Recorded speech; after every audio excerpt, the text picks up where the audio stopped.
This is Walt Disney World Today. Give us 5 minutes and we'll give you the world. It's Wednesday, December 14th, 2005, and this is episode number 36 of Walt Disney World Today. I'm Matt Hochberg from MGMstudios.org. On the show today, we've got Len Testa, co-author of The Unofficial Guide to Walt Disney World. Welcome to the show, Len. Hashaite. May it go well for you, Matt. That's great. Thanks. I need a little music playing in the background. I have it if you need it. So does Newell, I'm sure. Yeah, I'm sure he has like 8 different versions of it. Yeah. And we've also got Mike Scopa, who is a columnist at mouseplanet.com. That's MOUSEPLANET.com. We don't want to upset the Mouse Planet gods. Welcome, Mike. There was blood on the saddle. There was blood all around. How you doing, Matt? I think anyone who is listening has just closed their program. That's it. iPods have exploded. It's over. You've voided the warranty on everything made by Apple. Well, it's Wednesday, so that means it's a question show. And before we get into our questions, I'd like to, if you listened to a previous show on Friday, actually, that was episode 34, we mentioned that we'd like our listeners to test Disney's biometrics program, and we already had some people write in and tell us some of their details. So we'd like to thank Tony C. from Bloomingdale, New Jersey, who wrote in and say that him and his 2 kids successfully went in, changed tickets without any problems.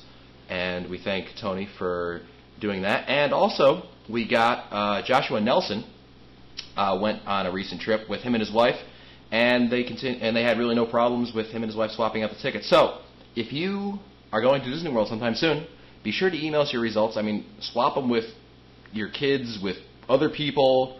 I mean, if you really can find, random strangers, so that way you don't have the whole genetics thing going behind you. I mean, try that. We want to see how random a person can get in with someone else's ticket. And we're really trying to test how closely the biometric system checks you out, or how closely it knows about you. So so far it looks like it's not very close to tight at all. Yep. And of course, if you want to send in your results, or perhaps you'd like to send in your own question for our question shows, feel free to email us at questions@wdwtoday.com. There's also a link to a forum on wdwtoday.com, in case you don't have access to email. And our first question is a little bit of a doozy. It comes from Alex Bogdan, I believe. And the question is, what's the name of the song that is sung at the opening ceremony for the Magic Kingdom each morning? Oh, you mean the train ceremony? Song? Is it? What is it? It's not Good Morning, is it? No. Good morning Walking to right you. down the middle of Main Street. We're walking right down the middle of Main Street, USA. Is that the one? Maybe. Is it the one where they pull up on the? It's either Good Morning or Walking Down Main Street. Clang, clang went the trolley. Yeah, it's a medley, isn't clang, went the trolley. it? I think Scopa's right. I think it's a medley. Yep. Alex, we'll have to get back to you on that. But here's one thing to notice. Okay, for all of you guys who are going to Walt Disney World, going to the Magic Kingdom, usually there's there's a redhead who is on the trolley, and she comes out and I was talking to Bob one day, and it was after like 7 straight days of going to the Magic Kingdom doing data collection, where I'd seen the same thing, the same opening number 7 straight days, and by the 7th day I started to critique the dancers, like how well they hit their marks and everything, and I noticed that the redhead was the most demonstrative dancer. She had the biggest arm movements and the biggest skirt twirlings, and so if you're headed down to the Magic Kingdom and you happen to see the opening with the train station, look for the redhead and see if she is the most demonstrative dancer. Go ahead. Hey, another thing about the trolley. One of my cast member friends mentioned this to me. She said, next time you happen to be on Main Street USA in the morning and the trolley's coming down and they're doing the trolley song, try to get as close as you can to the cast members, and you'll notice that they're not singing. They're just voice lip syncing or whatever. And it's funny because they'll walk right next to you and they're opening their mouths and nothing's coming out of them. So that was kind of interesting to see that. Thanks for destroying the magic, Mike. Oh. Our next question comes from Peggy Randall of Watertown, New York, and she asks, what are some suggestions for New Year's at Walt Disney World? Oh, Len's the party animal, so I'll have to turn it over to him. In terms of parks, you probably want to go to Epcot only Yeah. because it's twice as big as every other park, and it'll handle crowds better. Personally, I think my new favorite is to. It's always a good excuse to go to Raglan Road. I mean, really, no one celebrates New Year's like the Irish. That's what I'm saying. It's I really had a lot of fun there. But no, in terms of theme parks, you want to stay in. I would say Epcot's probably your best choice. Definitely want to stay away from the Animal Kingdom at all costs. Magic Kingdom is likely to be very crowded as well. So. Well, I'd like to throw in one thing, Matt. Maybe you can validate this. Is New Year's Eve one of those nights where they do show Sorcery in the Sky in MGM Studios? They used to, but this year they've called it something different. It's a derivative of it. It's not the Sorcery in the Sky that you may have remembered from, say, a couple years ago. Right now, for 2006, they are calling it Lights, Camera, Fireworks, a spectacular fireworks show featuring the great music of classic movies. It really is Sorcery in the Sky. Whether or not the big blow-up Mickey shows up there, I'm not sure. But it's very similar to it. And there is the other thing that they do at the studios is there'll be a DJ who plays music right in front of the hat, if that's your thing. But I think, as much as I love the studios, I think you got to go with Len's suggestion and go to Epcot, if only because they'll be able to handle the crowds a lot better. Right. Our next question comes from Vanessa Christian of Mission Viejo, California.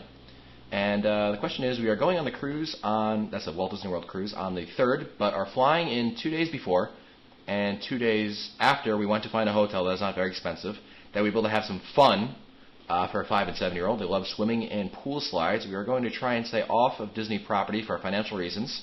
Any suggestions as to fun hotels that are not too far from the action? So no boring off-site hotels. When is she going? I believe it's the 3rd. I don't know if that's December or... I believe it's December 3rd, so this may already be old, but perhaps January, I'm not sure. So it's off-site and good pools, right? Yep. Good question.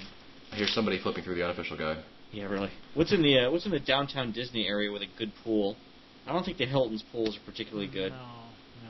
No. What about the AmeriSuites? I'm not sure exactly where they are, but I've heard good things about. Yeah.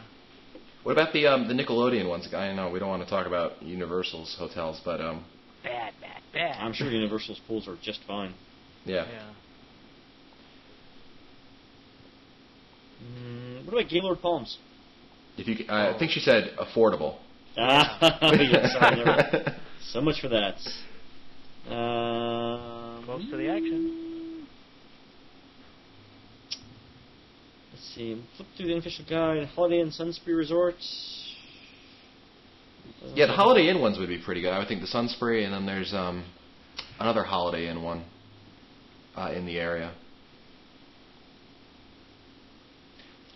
I don't know. I'm thinking Nickelodeon is probably your best choice. Yeah. And it's a suite. Well, Vanessa, since we really didn't do a very good job of answering your question, there is a consolation prize, and that is that you are in fact our 100th emailer, and that means you'll win. That's right, coming down. Tell them what they won, Johnny. Well, you've won, in fact, a CD from the Food and Wine Festival, or is it the Flower and Garden Festival one? It's Flower and Garden. Flower and Garden, my mistake. That you can only get if you're a special Super Walt Disney World nerd. And we will be sending it to you right away, so just send us an email at questions@wdwta.com. We thank everyone for sending in your questions. And I'm sure once Len wins something else that's equally as exciting, we will be sure to give it away. Hey, man, send me Vanessa's question via email, and I'll see if I can answer it. Will do. I guess I'll stop sending in questions now that I know I can't win. Our next question comes from Gary Hasty. And he says, I've heard rumors all over that Walt Disney World will offer more bricks for sale on the walkway into the Magic Kingdom. Any truth or details? I mean, why wouldn't they? Considering the amount of money they made on the first go-around, what the hell? You could go from here to Ocala. Actually, I don't know, but it wouldn't surprise me. Yeah. If they did it. I mean, as long as there are guests willing to pay for it, I don't see why they wouldn't do it. Yeah, I think what they're waiting for, Len, is they're waiting to see how many people will renew their bricks, because I thought they were like a 10-year lease sort of a arrangement, and You have to renew them? I thought you had to. I mean, I'm waiting to hear from. Well, I guess I've got a couple more years on mine, but I'm guessing that they may wait on that. I don't know where else they would extend the bricks. I don't see them extending that walkway to the Grand Floridian, and I don't expect that they would do anything on the walkway. Well, they already filled that walkway to the Contemporary, so I have no idea. Well, getting to the Grand Floridian is going to be tricky because you've got that inlet, that access canal. They'd have to build some sort of retractable bridge or like a drawbridge or something to it. Any? So I mean, again, it wouldn't surprise me if they did it. The thing that actually is a little bit surprising is that the Leave a Legacy tiles at Epcot really aren't doing as well as I would have thought. They should have done the pictures a little bit bigger. Yeah, because you'd have to only see them if you had a magnifying glass. Yeah, and even then, I mean, it's not color. I mean, they could have. Anyway, I mean, there's a whole host of issues there. So, hey, going back to our first question about what the title of the park opening song is, it's actually called "Good Morning." Oh. Good morning, good morning. How original. Yeah, never. At least it doesn't have the word magic or wishes or dreams in it. Yeah, right. Yeah. Because Disney songwriters can't write something without having those words in it. Our next question comes from no one. I don't know. They didn't include a name, and their email address doesn't have any decipherable name out of it. So if this is your question, thanks for sending it in. What is the best deluxe resort to stay at for adults, and when is the best time to go during value season for weather, crowds, and still have access to all the rides? Boy, that's a tough question, because when you're talking about deluxe, I mean, it depends upon what your taste is. It depends upon what your bank account is. It depends upon a lot of things. So that's a really, really tough question. I mean, myself, I would opt for the Polynesian every single time, but that's me. Len? Yeah, I'd probably have to agree on that one. Although, people aren't going to like this. I really like the Swan. The beds there are really comfortable. I think it's a better bed than you'll find anywhere in Walt Disney World. Any suggestions for time of year? I would check the best days calendar on the website. Look for something with a crowd level of 3 or 4. I know that there are a few days of the year that have those. I can look it up real quick. I like first week in October. Yeah, really. Anytime right after school goes back into session shouldn't be too bad. Like after Labor Day. After Labor Day, ish. That's not terrible. You want to avoid anything within a week or so of any legal holiday. So President's Day, Memorial Day, Easter this year is just going to be insane. Yeah. I guess the first week of February isn't too bad. The week after MLK Day in January, not terrible, but they have a lot of rehabs those days. Yeah, so I'm thinking, September's probably your best choice in terms of weather, crowds, and available attractions. Our next question comes from Skylar of Pennsylvania, and he writes, I'm hearing rumors about a new thrill ride other than the mountain ride, which I assume he's referring to as Expedition Everest, they are putting up in Animal Kingdom. Is this true? I haven't heard anything. No. No, other than like a Tarzan Rocks replacement or something like that, I don't think any sort of e-ticket for Animal Kingdom has been even mentioned. No, I mean the only thing I would hear was what I've heard of is like a Grizzly River run, which would be in Camp Mini Mickey and sort of introduce the North American wildlife to the park.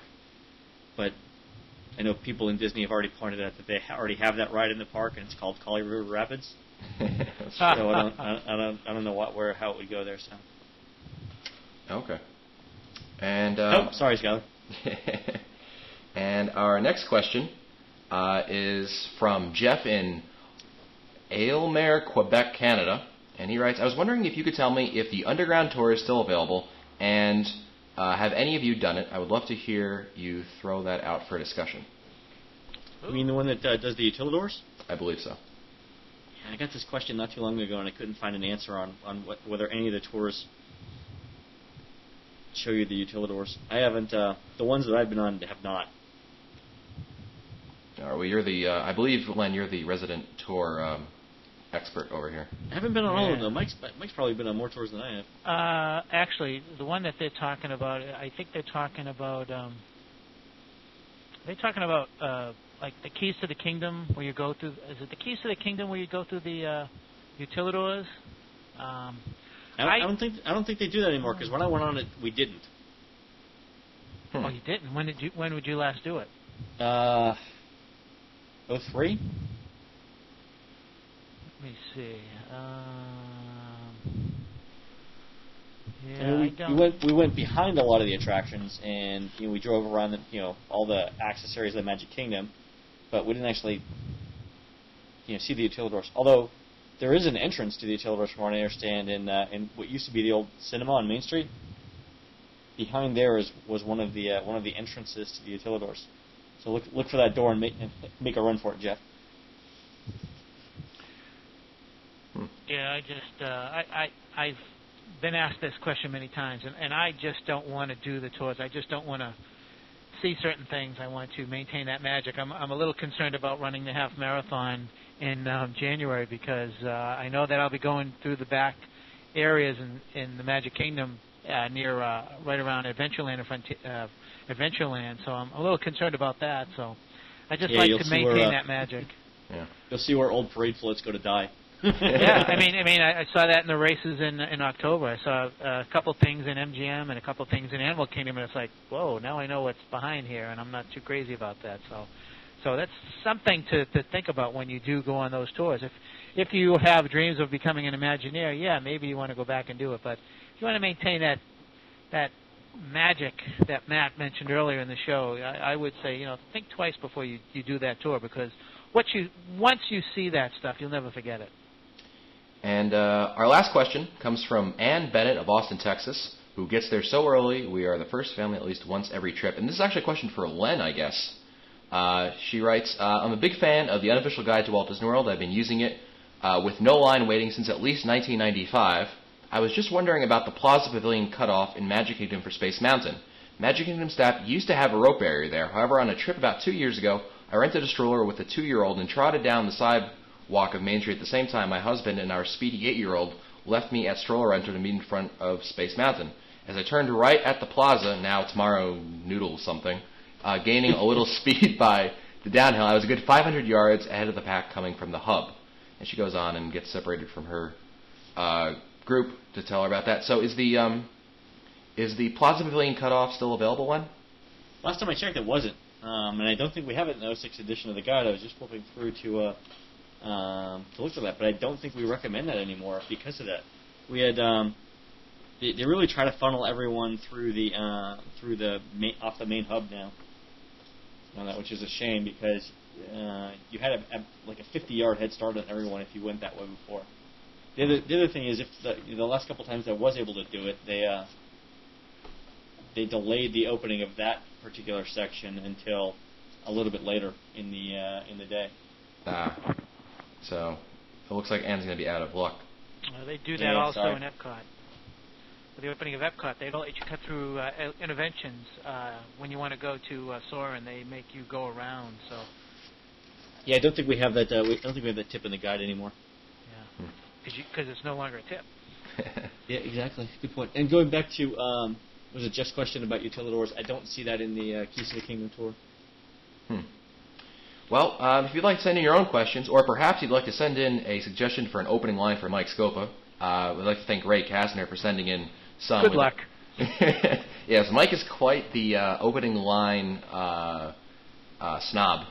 Yeah. So you really have to get something good. So we're looking for some more good entries from Mike Scopa. But if you have questions for the show in general, feel free to email us at questions@wdwtoday.com. Of course, all our Wednesday shows are just question shows, so send them in. And that's it for us today. This has been episode number 36 of Walt Disney World Today. Be sure to visit the Walt Disney World Today website at www.wdwtoday.com. And our new shows are always on Mondays, Wednesdays, and Fridays every week. For Len Testa, Mike Scopa, and Mike Newell, I'm Matt Hochberg. We'll see you on the next show.